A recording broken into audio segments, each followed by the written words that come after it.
Hello, this is Chris Cowlisle. I'm a territory agronomist for the cow pasture grower here in West Central Illinois. And I wanted to take a few minutes to walk through a demo that I did this year on looking at soybean populations and subsequently the plant's ability to compensate in yield as we moved into lower populations. So the setup for this is I did have 7 different varieties that I tested this year. And these are some of the main volume products for us here in West Central Illinois. And I planted them at 3 different populations. Right prior to harvest, I went out into each variety at each population and pulled 5 random plants. And I took pictures of each of those. And then I took every variety at each population to yield. And so that's what I'm going to kind of walk through here is what some of that looks like. So first up is 26 XF4s, and I'll kind of lay out what we're looking at here on the slide. So over on the left side, we're looking at the population and the corresponding yield of that population, and then the picture of the 5 random plants at that population. For the 100,000 plant per acre population, here's the yield at 87.1 bushel per acre.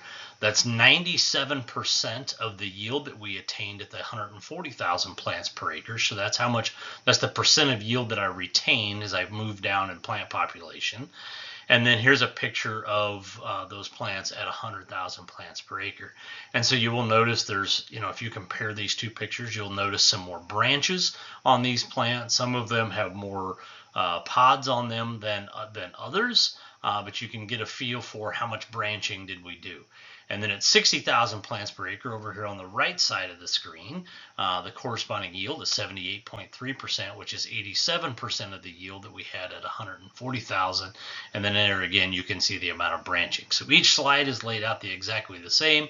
I'll try to kind of move through them relatively quickly because it could get rather boring, I know, and redundant, and then try to summarize it all here towards the end. So 27 XF3s. Was one of the highest yielding varieties in the entire demo, 94.5 at 140,000 population, 97% of yield retained as we moved into that 100,000 plant per acre range, which was one of the higher yielding treatments and one of the higher yielding percent retained at that population. You can see that there is some lateral branching going on there, but not a tremendous amount of pods on some of those branches. So maybe are we getting some compensation in yield out of maybe the size of the grain, the size of the beans? That's quite possible. 82% at the 60,000 plant per acre and at 87% of retained yield. The picture is a little messy and kind of hard to see, but there is some decent branching on there as we look at that. Now, I did not in any of these pull pods off or count the number of pods or count how many beans there are per pod or any of that kind of stuff. Just kind of doing a visual check and a yield check just to try to get my feet wet on this exercise for this year. 30 XF4. So 30 XF4 at 85 bushel at the higher plant population. At the lower plant population, this was one of the higher yielding ones that we retained in yield. You can see some branches on there. Again, some of those branches don't have a tremendous amount of pods on them, but some of them do. There's kind of the variability of the pull, but that 89% was actually, I believe, the highest percent of yield that we retained as we moved down to that lowest planting population. 33 XF3s, we did a very good job at the 100,000 plant per acre, retaining 98% of our yield. But then as we moved to the 60,000 plants per acre, it really fell off. That 79% was one of the lower ones that I had in the demo. 36 XF4, this is one that maybe we're getting most of the yield out of the main stem of this variety because this 94% was on the lower side of the spectrum at 100,000 plants per acre. And 79% definitely on the lower side at 60,000 plants per acre as well. Very similar for 38 XF3s, kind of a similar story here, that 92 and 78% are definitely on the lower end of the spectrum. Again, you can see some really nice branching in here at the 60,000 plants per acre, but we just couldn't hang on to the yield that we had at the 140,000 plant per acre. And then 39XF3 honestly was one of the better ones. So we kept a hold of 99% of our yield as we moved down to 100,000 plants per acre. We only lost 4 or 5/10 of a bushel, half a bushel, as we dropped 40,000 plants per acre in our population. And then 87% at the 60% or 60,000 plants per acre. So here, just putting it all on the same slide, is looking at the yield by variety at the different plant populations. And so, one, you'll notice there are only a couple entries that broke the 90 bushel mark, and 27XF3 actually did that at 2 different plant populations. So, there were, in that case, 27XF3s at 100,000 plants per acre actually out-yielded almost all other entries. I think it would have been the 3rd highest yielding entry in the entire trial. So that just goes to show how great of a year 27XF3s had, especially at this location. But you'll notice that with some varieties like 38XF3s, there's a nice stair step down in yield as we move from that 140 to 100 to 60,000 plant per acre populations. And whereas other varieties like 39XF3s or 38XF3s, we gave up very little yield as we moved from 140,000 down to 100,000 plant population. In looking at the percentage part of this, just looking at what percent of yield did I retain at each of those plant populations, I already kind of hit on some of this as I was going through the individual varieties.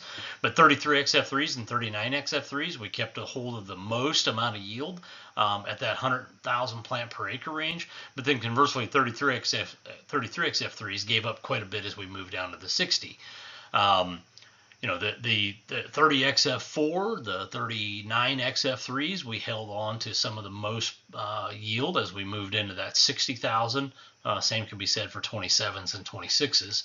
Whereas like the 38XF3s and the 36XF3s were on the lower end of the spectrum at both 100,000 plants per acre and at 60,000 plants per acre. So we gave up more yield, or we lost more yield as we moved into those lower plant populations. So the question is that, yeah, we may have had some branching there, and we might have had some pods on those branches, but how many beans were there per pod? All those types of things. Were we really able to compensate for that yield at those lower populations?